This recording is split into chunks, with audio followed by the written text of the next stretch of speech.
එකක් අපි කඩමු.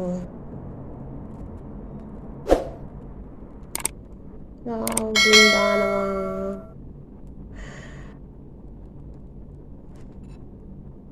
So happy.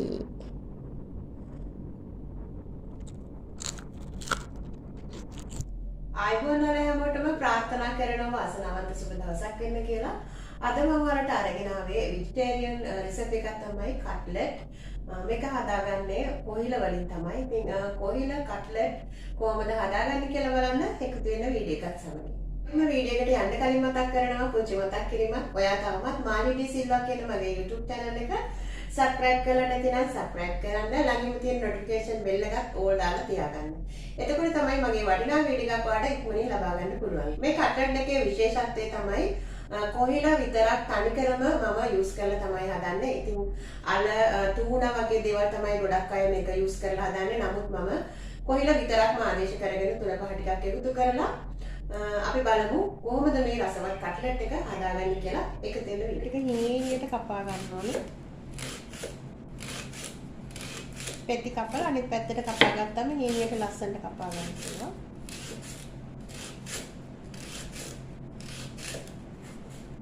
කොහිලා grams 250ක් සහ පාන් පිටි කෝප්ප භාගයක්, ලුණු කුඩු, ගම්මිරිස් කුඩු සහ මිරිස් කුඩු ටිකක්, ලුණු, සුදු ලුණු, ඒ වගේම දාගත්තු ඉඟුරු සහ අමු මිරිස් කරල් 3ක්, කරපිංච කොළ ටිකක් සහ අබෑට කීපයක් තමයි බැද ගන්න තෙල් ටිකක් අවශ්‍ය වෙන්නේ. ගත්තා. එතකොට තමයි මේකේ කහට යන්නේ. ඊට පස්සේ තමයි කහට ටික අයින් වෙන විදියට දෙසරයක් විතර හොදලා අරගෙන තමයි තම්බ ගන්න. ඉතින් හොඳට තැම්බෙනකන් තම්බ ගන්න. සාමාන්‍ය විනාඩි 15ක් විතර තම්බ ගන්න වෙනවා ඔයාලට. සෑහෙන වෙලාවක් විනාඩි 25 30ක් විතර ඔයාලට මේක වතුරේ දාලා තිබ්බාම මේකේ කහට ඉවත් වෙනවා. මේකේ කහට දෙසරයක් විතර හොදගත්තම අපිට වතුර ටිකක් දාලා තිබ්බම හොඳයි. අවශ්‍ය සියලුම දේවල් ප්‍රමාණයන් සමගින් මම ඔයාලට සඳහන් කරලා තියෙනවා. ඒ ප්‍රමාණයන් අනුව ඔයාලට පුළුවන් මෙතන කොහිලා ග්‍රෑම්ස් 250 වුණාට වැඩිපුර අරගන්න. කොහිලා ග්‍රෑම්ස් 250න් මම කට්ලට් 9ක් හදාගත්තා. ඉතින් වැඩිපුර ඕන නම් ඔයාලට පුළුවන් ඊට වඩා එකතු කරගන්න. ඒකේ ප්‍රමාණයක් නැහැ. මේ විදියට වතුර ටිකක් දාලා මම එකතු කරගන්නවා. ගොඩක් වතුර දාන්නේ නැහැ. මේ උසේ ප්‍රමාණයට විතරක් වතුර දාගන්න. කොහිල වල ප්‍රමාණයට. ඊට පස්සේ මේ වතුර ටිකම හිඳෙනවා. එතකොට අපිට මේකේ විටමින් අහක යන්නේ නැහැ. කොහිල ටික මම මේ ග්‍රයින්ඩ් කරන මැෂින් එකේ දාගන්නවා. මේකේ චොප් මැෂින් එක. කොහිල ටික මම මේ චොප් මැෂින් එකට දාගන්නවා.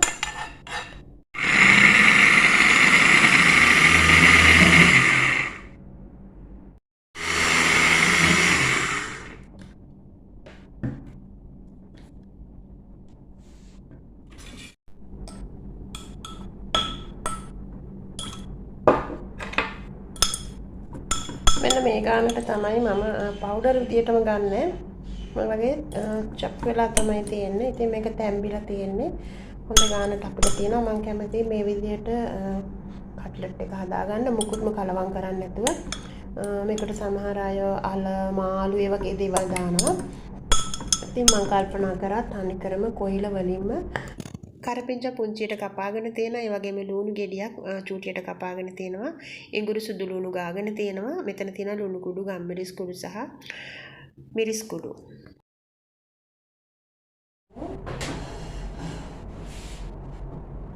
ඉතින් මම මේකට අබ ඇට ටිකක් දානවා. ඊට පස්සේ ඔයාලට කැමති කුකින් ඔයිල් ටිකක් මේකට එකතු කරගන්න පුළුවන්. butter, olive oil, තෙල් මේස හැන්දක් එකතු කරගෙන ඊට පස්සේ ඒක බැද ගන්න ඕනේ. ඉඟුරු සුදු ලුණු එකතු කරගන්නවා.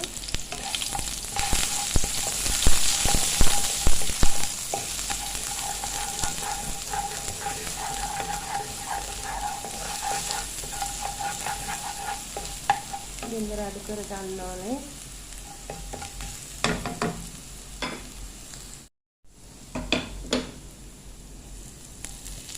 කරපිංච ටික එකතු කරගන්න. ලුණු ටිකත් එකතු කරගත්තා. ලුණු ටිකත් එකතු කරගෙන ඊට පස්සේ මිරිස් ටිකත් එකතු කරගන්නවා. මේ ටිකත් එකතු කරගෙන කොහිල ටික එකතු කරගන්නවා.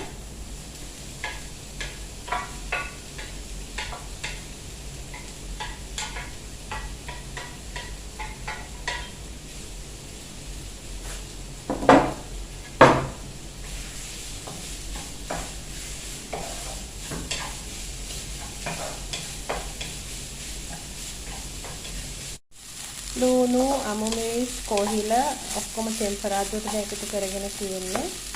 ඊට පස්සේ මම මේකට 3-5 කුඩු ටික එකතු කරගන්නවා.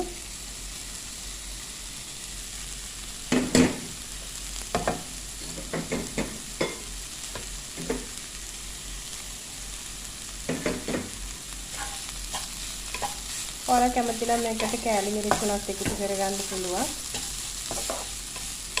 කිසිම රසකාරකයක් නැතුව ස්වභාවික විදියටම කොහිල වලින් විතරක්ම හදන කට්ලට් එකක් අපි බලමු කොහොමද කියලා හදලා. ඔයාලට පේනවා මේක ග්‍රයින්ඩ් කරගෙන වගේ තියෙන්නේ. ගොඩක් පිටි වෙන්නම හදාගෙන නැහැ. ඉතින් ඕන නම් මේකට ඕගොල්ලන්ට අලගෙඩියක් තම්බලා එකතු කරගන්න පුළුවන්. ඒත් මම අලවත් එකතු කරගන්න නැතුව අද මේක කොහිල විතරක්ම දාලා හදන්න තමයි බලන්නේ. ඔයාලට කැමති අනුව රස මිරිස් වැඩි කරගන්න පුළුවන්, අඩු වැඩි කරගන්න. ඉතින් ටිකක් සැරට ඕන කෙනෙකුට තව කෑලි මිරිස් ටිකක් එකතු කරලා මේක රස කරගන්න පුළුවන්. දැන් මේක හදාගෙන ඉවරයි. මම ලිප ඕෆ් කරලා තේ බෑවක් එකතු කරගන්නවා.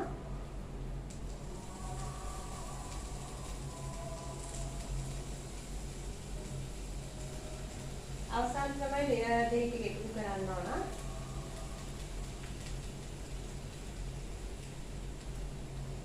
ඉතින් වෙනස්ව පිටි කෝප්ප භාගයයි ගම්මිරිස් තේ හැඳි කාලයි ලුණු තේ හැඳි භාගයයි වතුර ටිකක් එකතු කරගන්න.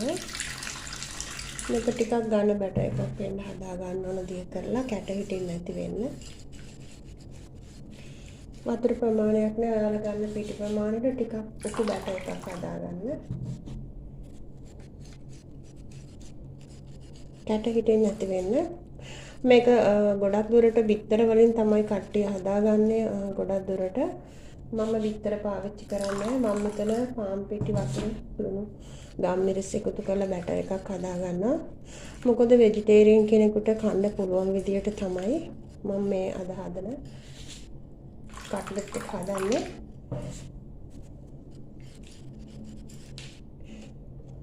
ඔයාලා කැමති නම් බිත්තර කහමද සුදු මද එකතු කරලා මිශ්‍රණය හදාගෙන ඒකේ පොඟවලා ඊට පස්සේ ඔයාලට පුළුවන් බිස්කට් කුඩු වල තවර ගන්න. ඔයාලා කැමති අනුව වෙනස් කරගන්න. ඉතින් මගේ choice එක තමයි vegetarian.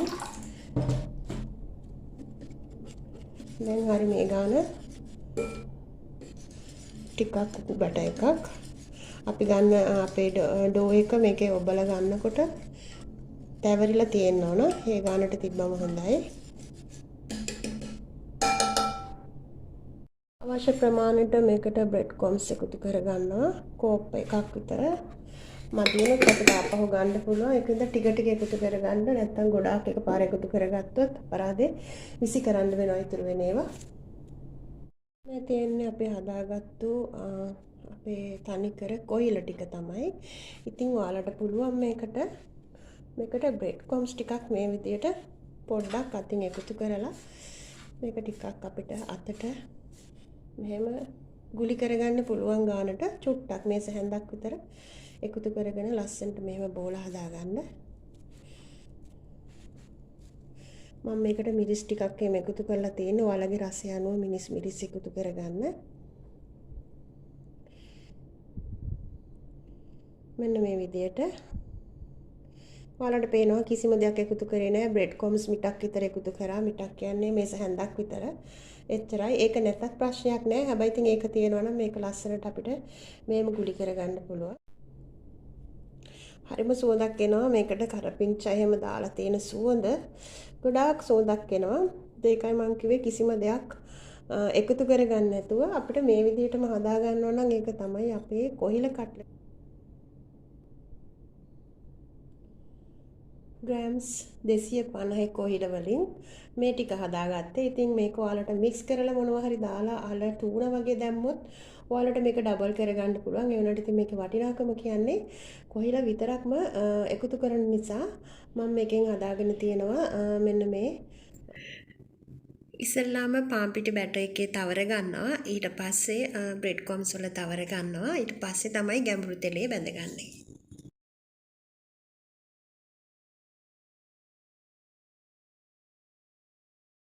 පිටිකෝප්ප භාගයෙන් සෑහෙන්න ඉතුරු වුණා. ඉතින් ඔයාලට පිටිකෝප්ප භාගයටත් වඩා ටිකක් අඩුවෙන් ගන්න grams 250ට කොහිල grams 250ට හදාගෙන ඉවරයි. ඔන්න බෝල ටික ඔක්කොම අපි මේක ලස්සනට මෙහෙම තවරලා ඉවර වෙලත් අපිට පුළුවන් මේ විදියට අතේ ලස්සනට බෝලි කරගන්න. ලස්සනට තියෙන පොඩ්ඩක්වත් කැඩෙන්නේ නැහැ. ඔයාලට මේක ඩීප් ෆ්‍රීසර් එකේ වුණත් තියලා ඔයාලා කැමති වෙලාවක හරගන්න පුළුවන්. මේ ටික ඉතින් විසි කරන්න වෙන්නේ මොකද මෙතන දැන් වතුර ගතිය තියෙන නිසා අපිට තියාගන්න බෑ, නරක් වෙනවා. ඒක නිසා තමයි මම කිව්වේ බ්‍රෙඩ් කොම්ස් ටික ටික එකතු කරගන්න කියලා. මේ ටික දැන් අපිට තියෙන්නේ ඉතින් බැදගන්න විතරයි. ඉක්මනින්ම බැදගන්න පුළුවන් ගැඹුරු තෙලේ. මොකද මේක දැන් උයලා තියෙන නිසා මේකේ කරි එක අපි හදලා තියෙන්නේ. අපිට ඕන මේකේ බැටර් එකයි මේ බ්‍රෙඩ් කොම්ස් ටිකයි විතරයි බැදෙන්න. ඉතින් ඒක නිසා අපිට මේක ඉක්මනින්ම බැදගන්න පුළුවන්. අපි යමු බැදගන්න.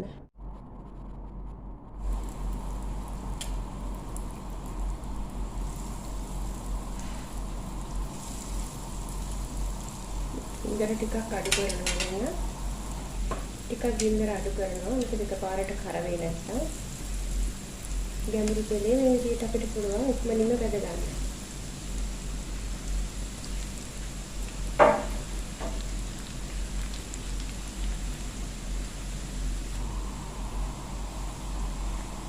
දැන් මේක ගන්නවා. දැන් බැදිලා ඇති අපිට ලස්සනට golden color එකට ඇවිල්ලා තියෙනවා.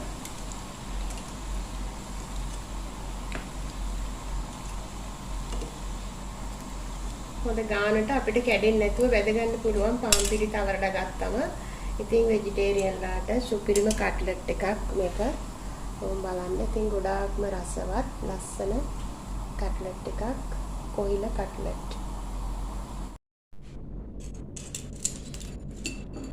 ක්‍රිස්පි එකට තියෙනවා. ඔයාලට එනවා සද්දේ මේක රස්න පිටින් නම් ගොඩාක්ම ක්‍රිස්පි. ඉතින් නිවුණත් මේක ක්‍රිස්පි එකට තියෙයි. මොකද පාන් පිටි කවරේ තවරලා තියෙන නිසා. ඔයාලා try කරන්න. මෙන්න කට්ලට් vegetarian කට්ලට්.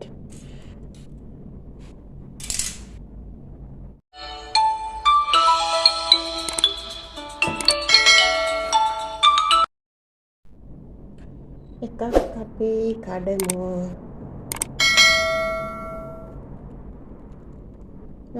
දුන් දානවා.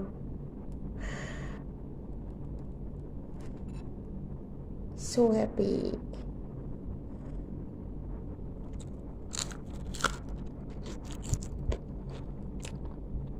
මාරම රසයි. ගොඩාක්ම රසයි. තනිකරම වෙජිටේරියන්ලට ඒ වගේම සුවඳයි.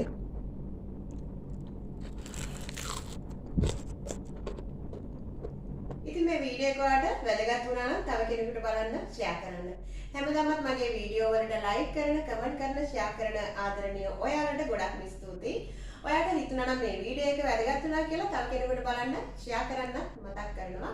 Thank you for watching my video. God bless all my friends. See you next video. Bye bye.